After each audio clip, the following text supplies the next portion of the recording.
اچھا میں رانا صاحب آپ کو نہیں میر صاحب اس پہ ایک بات اس کے اوپر بھی میرا یہ خیال ہے کہ یہ تھوڑی ڈسکشن ہونی چاہیے. جس طرح سے راجہ صاحب نے بات کی ہے کہ جی وہ ڈرانے کے لیے بلیک میل کرنے کے لیے کہ بھئی دیکھیں اگر آپ نے ہماری بات نہ مانی تو ہم آپ کی آڈیو جو ہے وہ ریلیز کر دیں گے, ویڈیو ریلیز کر دیں گے. ایسی ویڈیو بنوانے کی ضرورت ہی کیا ہے؟ رانا صاحب کسی کے گھر کے ہم کو اپنے گھر کے اندر کوئی کام کر رہا ہے. نہیں سن لینا کیا کام کر رہا ہے, کیا کام کر رہا ہے. پھر آپ تصور ہی ختم کر دیں. نہیں سن لینا. دیکھیں معاملہ یہ ہے کہ دیکھیں یہ جتنی بھی جو آڈیو ویڈیو لیک ہوئی ہیں, آپ مجھے یہ بتائیں مورلی کوئی جواز ہے اس بات کا؟ میں آپ سے کوئی یعنی معاملہ یہ ہے کہ میں ایک ایسا عمل کروں جس عمل کو نہ میں فیس کر سکوں نہ اس کا میں جواب دے سکوں, اور میں یہ کہوں کہ جی یہ دیکھیں یہ میرے عمل کی وجہ سے مجھے بلیک میل کیا جا رہا ہے. تو ایک لمحے کے لیے ایسا عمل کرنے کی ضرورت کیا ہے؟ اب بعض شخصیات جو ہیں ان کے بارے میں اب نام لے کے بات کرنا جو ہے نا وہ بہت پھر بات دور چلی جائے گی.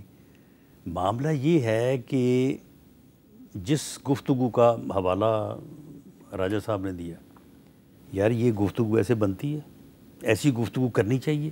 وہ جو ایک خاتون کی آپ مجھے بتائیں کہ ایک ایسی خاتون جو یعنی سینئر بھی ہو اور ایک ایسے مرتبے پہ وہ موجود ہو کہ اس کی وہ پوزیشن ہو, وہ حیثیت ہو, اس حیثیت میں اسے یہ گفتگو کرنی چاہیے. اس کے اوپر کوئی بار نہیں ہے. جی رائے صاحب نہیں اس کو اگر جواب لینا کو ڈسکس کرنا ہے تو کر لیں. جی رائے صاحب اس کا جواب. دیکھیں اس کے بہت سے پہلو ہیں. اس سے رانا صاحب نے تو بالکل جو تصور ہی ہے پرائیویسی کا یا چار دیواری کا اس کو پامال کر دیا.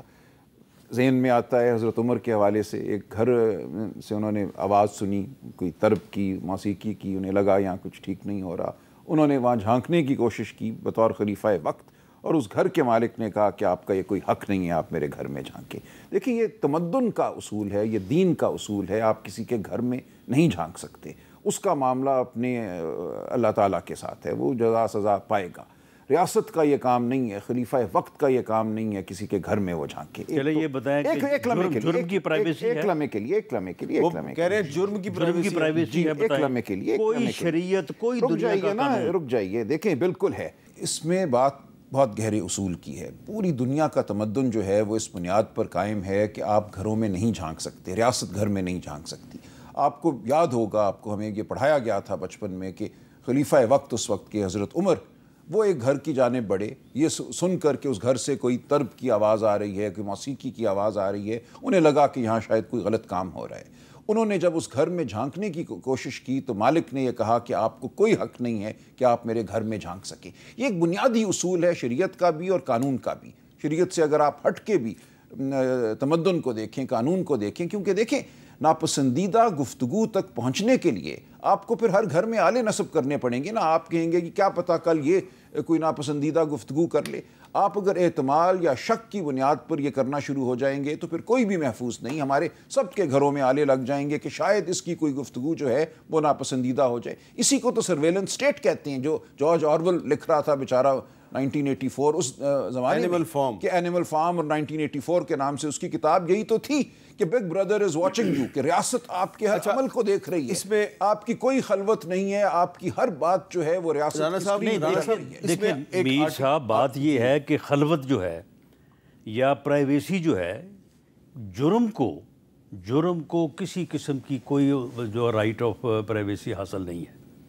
اس طرح تو پھر کل کو کوئی ڈاکو جو ہے وہ کہے گا جی مجھے تو پتہ ہی نہیں پتا تھا کہ یہ بینک میں انہوں نے کیمرے لگائے ہوئے ہیں, تو میں تو وہاں پہ گیا اور کیمروں میں جو ہے وہ یہ ساری چیز جو ہے یہ ریکارڈ ہوگی. یہ سی سی ٹی وی کیمرے پورا شہر آپ نے جو ہے یہ لگائے ہوئے, ختم کریں ہر چیز کو. تو بینک کوئی خلوت کی جگہ نہیں ہے. دیکھیں گھر سبجیکٹ ٹو لا ہے. آپ کسی کے گھر میں نہیں, گھر میں بھی آپ داخل نہیں ہو سکتے، جرم نہیں کر سکتے، آپ پہلے گھر میں داخل نہیں ہو سکتے. سبجیکٹ ٹو لا. دیکھیں اب یہ اگر دیکھیں گھروں میں جو ہے وہ وائلنس ہوتی ہے، لگا دیں، ہر گھر میں لگا دیں. پھر ہر گھر میں کیوں لگائیں؟ پھر کس گھر میں لگائیں گے؟ آپ کیسے تعین کریں گے کہ میرے گھر میں لگانا ہے، آپ کے گھر میں نہیں لگانا، ان کے گھر میں لگانا ہے؟ اس کو تعین کرنے کا کوئی طریقہ نہیں ہے آپ کے پاس. یہ تعین جو ہے ریاست بتائیں کیا طریقہ ہے؟ ریاست جو ہے وہ سبجیکٹ ٹو لا. دیکھیں انسانیت نہیں ڈھونڈ سکی، کو کسی کے اوپر شک ہو جائے تو لگا دو. ڈاؤٹ ہے کہ اس گھر میں یا یہ بندہ کسی ایسے جرم کا مرتکب ہو رہا ہے جس سے نیشنل سیکورٹی سفر کر رہی ہے، یا ایون یہ یورپ میں بھی یہ چیز ہے کہ ایسے گھروں میں جن گھروں سے لگائیے یہ نوٹیفیکیشن ذرا آپ سکرین پہ لگائیے، بتائیے مجھے اس نوٹیفیکیشن میں کون سا معیار دیا گیا ہے، کس معیار کی بنیاد پہ آئی ایس آئی کا گریڈ 18 نہیں؟ دیکھیں معیار کو امینڈ کروا دیں، معیار جو ہے عدالت میں چیلنج کر دیں، پارلیمنٹ میں جو ہے. دیکھیں یہ تو پہلے آپ نے بات کرنی ہے نا، یہ تو آپ نے بنایا ہے. کیا کابینہ میں اس پہ گفتگو نہیں ہوئی؟ کابینہ میں تجربہ کار لوگ بیٹھے ہیں، ذی شعور لوگ. نہیں ہوئی 96 کے قانون میں یہ نہیں لکھا ہوا، بالکل نہیں لکھا. آپ وہ بھی قانون اوپر لگا دیجئے. میں آپ کو بتاتا ہوں اس میں ایک عمومی ذکر ہے کہ نیشنل سیکیورٹی کے حوالے سے اقدامات اٹھائے جا سکتے ہیں. یہ کہیں نہیں لکھا ہوا 96 کے قانون میں کہ گھروں میں یا آلے لگائے جا سکتے ہیں یا کنورسیشن ریکارڈ کی جا سکتی ہے یا سنی جا سکتی ہے. ایک عمومی ذکر کو آپ نے تبدیل کر دیا. ایک سوال ہے کہ جو آرٹیکل 14 ہے، تو آرٹیکل 14 میں جو ڈگنیٹی آف مین ہے، یعنی شرف انسانیت اور پرائیویسی آف لائف، اس کا تحفظ دیا گیا. جی بالکل. تو لیکن اسلام آباد ہائی کورٹ کے ایک جج صاحب جو ہیں، انہوں نے جو شکایت کی ہے کہ ان کے بیڈ روم میں کیمرہ لگایا گیا، تو انہیں شک تھا یہ نیشنل سیکیورٹی کو نقصان پہنچائیں گے. تو بات یہ کس نے لگایا؟ انہوں نے خود لگوایا ہوگا. نہیں سن لے نا. ہاں یعنی معاملہ یہ ہے کہ اگر قانون موجود ہو تو پھر اگر کسی نے لگانا ہے تو اس نے ذمہ داری لینی ہے نا کہ جی میں اس قانون کے تحت لگا رہا ہوں. تو پھر قانون کے اوپر اعتراض کی بجائے آپ اعتراض اس بات پہ کریں کہ بغیر کسی بلیک اینڈ وائٹ کے، بغیر کسی قانون کے، بغیر کسی پروسیجر کے جو ہے یہ کام جو ہو رہا ہے یہ غلط ہے، وہ جرم ہے. وہ جس نے بھی کیا اس نے جرم کیا. اچھا، تو اب آپ کا آرگومنٹ وہی ہے کہ پہلے یہ کام جو ہے یہ بغیر کسی قانون کے ہو رہا تھا، اب ہم قانون کو لے کے پڑھیں نا اس قانون میں کون سا معیار ہے، کون سا طریقہ ہے. میں یہ کہہ رہا ہوں کہ ریاست کو یا کسی بھی ادارے کو سبجیکٹ ٹو لا یہ اختیار حاصل ہے، اور جو سبجیکٹ ٹو لا کرے گا وہ ذمہ داری قبول کرے گا. اچھا، یہ کہہ رہا ہے جی قانون in exercise of the powers conferred under section 54 of the Pakistan telecommunication reorganisation act 1996. The federal government, in the interest of the national security and in the apprehension of any offence, is pleased to authorize the officers not below the rank of grade 18 to be nominated from time to time by inter-services intelligence to intercept calls and messages or to trace calls through any telecommunication system as assigned under section 54 of the act. جی اب آپ دیکھیے section 54 کچھ نہیں ہے، role making power ہے کہ کوئی role بنایا جا سکتا ہے، اس سے زیادہ کچھ نہیں ہے. سیکشن 54 وہی ہے نیشنل سیکورٹی. پڑھیں ذرا اس کو پڑھ دیں. Not withstanding anything contained in any law for the time being in force in the interest of national security or in the apprehension of any offence, the federal government may authorize any person or persons to intercept calls and messages or to trace calls through any telecommunication system. دیکھیے اب یہ جو قانون ہے اس پہ آج آپ اتنے 30 سال کے بعد 28 سال کے بعد آپ کہتے ہیں کہ ہم عمل کریں گے، اور عمل کرنے کے لیے لیکن یہ آگے چل کے کہتی ہے ڈیورنگ اے وار اور hostilities against Pakistan by any foreign power اور یا ایمرجنسی، کافی ساری اس میں دیکھیے اس میں بہت لوازمات ہیں. اس میں آپ کو دینا ہے کہ ایک شخص سے فرض کریں اس کے خلاف اس نے کوئی عمل کیا ہے، آپ انکوائری کر رہے ہیں، انویسٹیگیشن کر رہے ہیں، آپ کو لگتا ہے کہ یہ شخص مجرم ہے، اس کے خلاف آپ ایویڈنس گیدر کر رہے ہیں، تو ایک انکوائری ایک انویسٹیگیشن سینکشن ہوئی بھی ہے.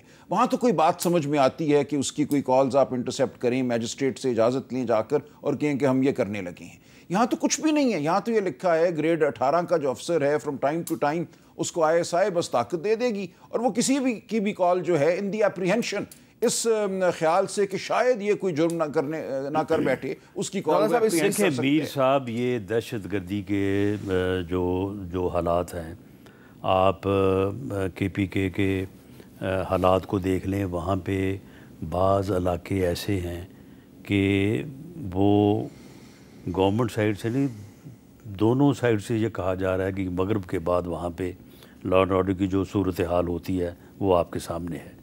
بلوچستان میں جو صورتحال ہے وہ آپ کے سامنے ہے۔ یہ سارا کچھ جو ہے یہ ٹیلی فون پہ ہوتا ہے۔ یہ ساری چیزیں جو ہیں وہ اگر آپ ان کو موبائل سرور جو ہے وہ ڈینائی کر دیں تو وہ لوگ جو ہیں وہ یہ کام کر ہی نہیں سکتے، یہ کارروائیاں کر ہی نہیں سکتے۔ روز آپ کی فوج کے، رینجرز کے، پولیس کے لوگ جو ہیں وہ شہید ہو رہے ہیں۔ تو اس صورتحال میں دیکھیں یہ جو سبجیکٹ ٹو لا ہے، یہ اجازت تو دی گئی ہے ان کارروائیوں کو روکنے کے لیے، نیشنل سیکورٹی اور ملک کے تحفظ اور امن و امان کے لیے۔ اب ان کو خطرہ یہ ہے کہ جی ہماری باتیں جو ہے نا وہ سنی جائیں گی، تو پہلی بات تو یہ ہے کہ یہ ایسی باتیں کیا ہی نہ کریں۔ نہیں، ان کو نہیں خطرہ، یہ پورے معاشرے کو خطرہ ہے۔ اتنی پریشانی ہو کہ بعد میں وضاحت ہی نہ کوئی کر سکے۔ یہ سیاسی اور بات دوسرا ہے کہ اگر انہوں نے کرنی بھی ہے تو چلو کوئی نہیں، یہ معاملہ کوئی یہ قانون کوئی ان کے لیے نہیں بنا۔ یہ وہ جو اپنا ساز صاحبان تھی نا، یہ کوئی ان کی گفتگو کے لیے کوئی اتنا یہ قانون اس کنورسیشن کو تو آج تک کسی نے اون نہیں کیا۔ تو یہ دیکھیں نا، پھر یہ اخلاقی جرت کا عالم دیکھیں کہ آپ ٹیلی فون ٹیپ بھی کرتے ہیں اور پھر آپ میں اتنی جرت نہیں ہے کہ آپ مانیں کہ ہاں جی ہم نے کی تھی۔